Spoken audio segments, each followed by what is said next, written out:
Welcome to Eriksholm Update. What do you think are the biggest challenges faced by audiologists and hearing care professionals all around the world today? Have you also considered how artificial intelligence could be used to solve or address some of these challenges? These are the types of questions that myself and scientists at the Eriksholm Research Centre are considering certainly on a daily basis. To my mind, persistent clinical challenges still remain some of the top problems that need to be resolved or solved for audiologists and hearing care professionals. An example of this would be speech in noise. This is a long-standing problem. It's still the #1 complaint from most hearing aid users around the world. Advances in artificial intelligence and specifically machine learning for audio applications is really making a great deal of headway into solving or at least making improvements in this. And this is certainly an area where we do a lot of research at Eriksholm. A second persistent clinical challenge, I would say, is actually quality and training. So decision support systems is actually a way that artificial intelligence can be utilized to help hearing care professionals and audiologists in order to make the correct decisions, in order to make decisions which are at least based on best practice. And again, this is an area where we're seeing a high level of research in many clinical researchers as well as scientists here in Eriksholm. Audiologists are having to make a number of trade-off decisions in the fitting of hearing aids. For example, in the amplification for loud versus soft sounds. And if you get this wrong, this can lead to discomfort and basically non-use of a hearing device. And being able to make better, more informed clinical decisions about how best to support your individual client, again, is an area where we see AI could be utilized using big data based on a large amount of clinical data that we can acquire through clinics and through partnerships with hospitals can help us provide better tools for supporting these kinds of decisions. And finally, in persistent clinical challenges, I would say expectation management still remains a big issue today. Simply put, there's no quick fix. Almost all end users need some kind of period of adaptation to a new device. And with more adaptable and more intuitive hearing devices with AI-driven sound processing strategies, we hope to be able to adapt to them in sort of real time, again, to try and help with this process of the end user getting used to their new audiology. Second major area for challenges would be for an audiologist to keep up with all of the technology innovation that we're seeing today. It's coming from all of the major hearing healthcare companies, including Oticon, where we're seeing more and more advanced noise suppression systems and helping algorithms appear in our hearing aids. And these need to be fitted with a knowledge base that can support the clinician. This needs to be incorporated in a more intelligent way into the fitting software. And again, that's an area where we see some many advantages of AI-driven software development. We're seeing an increased prevalence in hearing loss. Now, this is due to our aging populations, and this is leading to some quite significant operational pressures in both socialized health systems as well as private hearing care. Now, part of this is a result of staff shortages. There simply are not enough audiologists being trained globally to a sufficiently high standard in order to be able to fit hearing aids and provide hearing care according to the best practice guidelines that we believe is needed out there. Now, the consequence of this, of course, these staff shortages and the increased operational pressure is in a socialized health system, you see increased waiting times, so it can take a very long time before you actually get help and support with your hearing.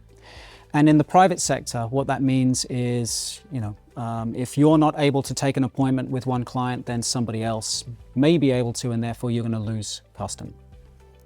Now, in both instances, inefficiencies in that whole process, in other words, people who have appointments who then don't show up for those appointments, is hugely problematic. Now, we can actually work with hearing health data, both from a public setting and from a private setting, to look at predictors of when people might turn up to appointments, might not turn up to appointments based on certain information that we can gather. And in addition to that, we can also look at how do we make those the fitting processes as efficient as possible again using the vast amounts of clinical data that is potentially available to us. And in that process, we hope to see an improvement in both efficiency and quality of audiology provided. So the final technical challenge that it's extremely important that we have to address, and that's ethical and privacy concerns. Fundamentally, we have to build tools and methods that are acceptable and will be used by end users and by hearing care professionals. So I definitely see a future where AI-based products and services support hearing care professionals, make data-driven decisions, save time, and help to improve the quality of their care. But to do so, we simply have to have access to, or some degree of access to, private clinical and or personal data. Now, in Europe and across the world, there are emerging and established regulation for these kinds of new products and services based on data and AI. And for absolutely that reason, we at Eriksholm are very, very interested in research around what we call privacy-preserving learning methods. So this is really trying to, at the absolute core, when we start training models, we try and build in privacy or an ability to do that learning without transferring data to us as a company, if that's at all possible. And then the other branch of research for us is what we call explainability. At the end of the day, a hearing care professional has to sign off on any kind of decision support system that we might give them. And they need to fully accept and understand why our models make the decisions that they make. And there is actually a whole branch of methods that can be utilized that can help create some transparency in these models to support the clinician to make that decision. So we're very, very interested in research that can enable us to create these kinds of future applications with privacy at the core and explainability as well. Have you ever considered using ear canal impressions as a diagnostic tool? Well, Paula Lopez-Diaz, who is a scientist working at Eriksholm, is doing exactly that, and she's working with hundreds of thousands, if not millions, of ear canal impressions. So welcome, Paula. Please tell us a little bit how you're using artificial intelligence to work with ear impression data. So we actually have different sources of data that gives us information about the ear canal and the anatomy. The ear impressions is one of the key data types that we are using.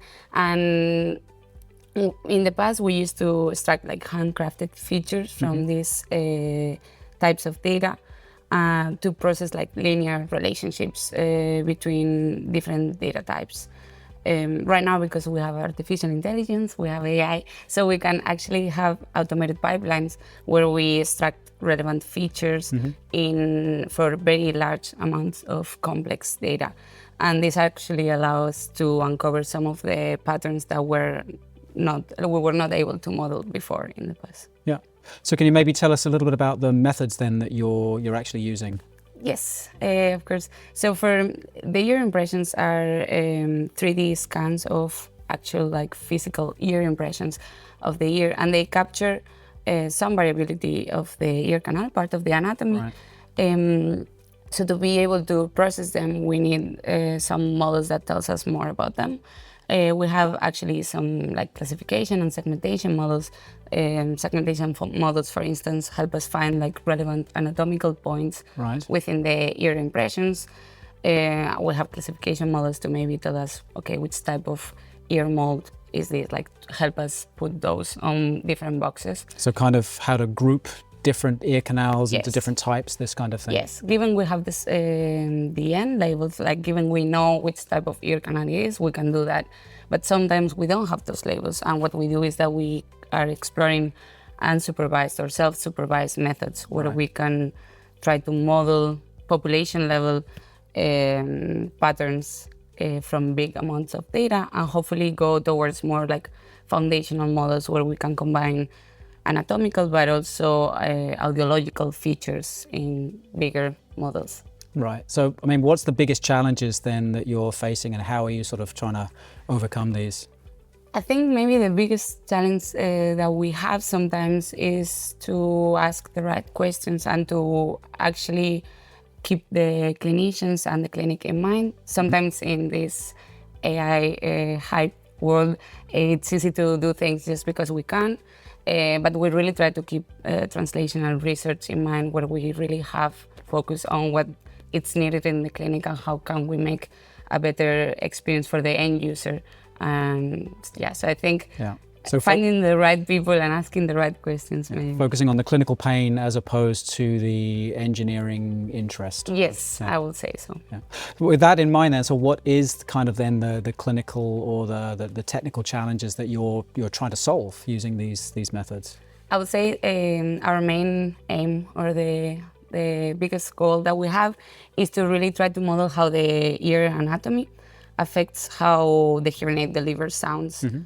So there's a lot of variability between different people's ears, and we are trying to actually really model how this anatomy changes and how that affects the acoustic properties of the ear and how we deliver the sound. So we can build models that can help us personalize how we fit hearing aids. Yeah. So we can really adapt to the uniqueness of each user. So it's not just the shape even, it's also then the material properties of the ear canal sitting behind. Yes, exactly, yeah. And sometimes people can have similar ears, but different feelings, different comfort feelings, or different materials and distributions behind it. So we are really trying to answer the full question. Yeah, so real individualized acoustics is the intention and the goal. Yeah, that is the goal. Super cool. Thank you very much. Thank you. Have you wondered about the impact of newborn hearing screening assessment since it was introduced more than 20 years ago? Have you also given any thought to, what are the current challenges that are faced by these programs? Now, Heidi Blidel-Borges, a scientist working at Eriksholm, is actually looking at newborn assessment and trying to deal with a particularly troubling situation that has occurred recently. Heidi, welcome. Please tell us more about this. Yeah, so when hearing screening was introduced, it was really a game changer. Mm-hmm. Not just because you can discover if there's some problems early on, but mostly because you can actually intervene. And we know that getting the right help at the right time is critical for a baby's speech, language, and cognitive development. Yeah.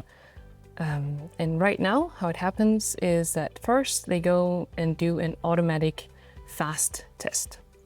It's quite sensitive, and it's either an automatic ABR, auditory brainstem response test, or an autoacoustic emissions test. And this test will say if they need to be referred or not. Yep. And if that's the case, then they go for a more thorough assessment. We call it a diagnostic ABR. And that includes measuring EEG, so brain signals, while we introduce sounds at different levels. The goal is then to find the exact point where this auditory brainstem response stop being there. So right above that, that is the threshold. So we get an estimate of the behavioral threshold effectively. Yeah, and that sounds easy, but it's not, because EEG is a very noisy signal. Mm-hmm. And in the beginning, far away from the threshold, we have large peaks and troughs. It's easier, but where we're actually interested, which is close to the threshold, these peaks and troughs, they get smaller. Yeah.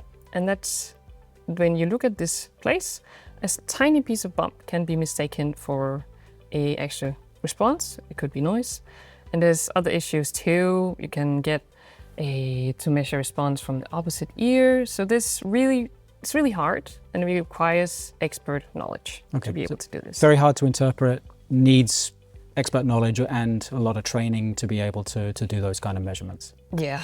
And that can be hard if you have a large hospital, region, or national health program to maintain high training and quality standards. Yeah, particularly across and on a national level. Yeah, so sometimes unfortunately it goes wrong, which of course has some pretty severe consequences for the babies where this happens. Yeah. Yeah. So then what specifically then are you working on? Yeah, I'm working on a collaborative project between the National Health Services in the UK and the Interocoustic Research Unit, which is the DEMENT Diagnostics Research Group. Yeah. And our goal is to make AI models that support this procedure, make it more robust, maybe also faster, so we avoid some of these mistakes. So how are you planning then to approach this in your particular project? Yes, so there's one thing is that the EU AI Act states that our models need to be explainable and they need to be transparent. So what we want to do is that we really want our models to end up in the clinic and to be used. So of course we need to have that in mind. That the explainability part means that we can't just say that the ABR is there, it's not there. We need to give more reasoning that makes sense to the clinician of why we reached that conclusion. And the second part, it needs to be transparent. That means that we need to understand what is happening inside of our model. Most conventional models, they're right now just considered a big black box. But we need to make sure that it's reacting on relevant features and not just irrelevant noise. Yeah, and by relevant features, these are features that clinicians with a lot of experience over the years will use sort of intuitively to say, is there an ABR there or is there not an ABR there? Is that the idea? Yeah, exactly. It has to make sense and it has to be, also we make sure it's correct in that matter. Yeah. Super. So then what's your biggest concern in the whole project? Well, our approach here is that we really want people to use this and we want it to make sense what comes out of the model. So we are going in a direction at the moment to use large language models to take care of that part. And then some more conventional methods such as SHEP and LIME to look into this black box and figure out what is actually happening in there and is it doing what we want it to do and what we think is doing.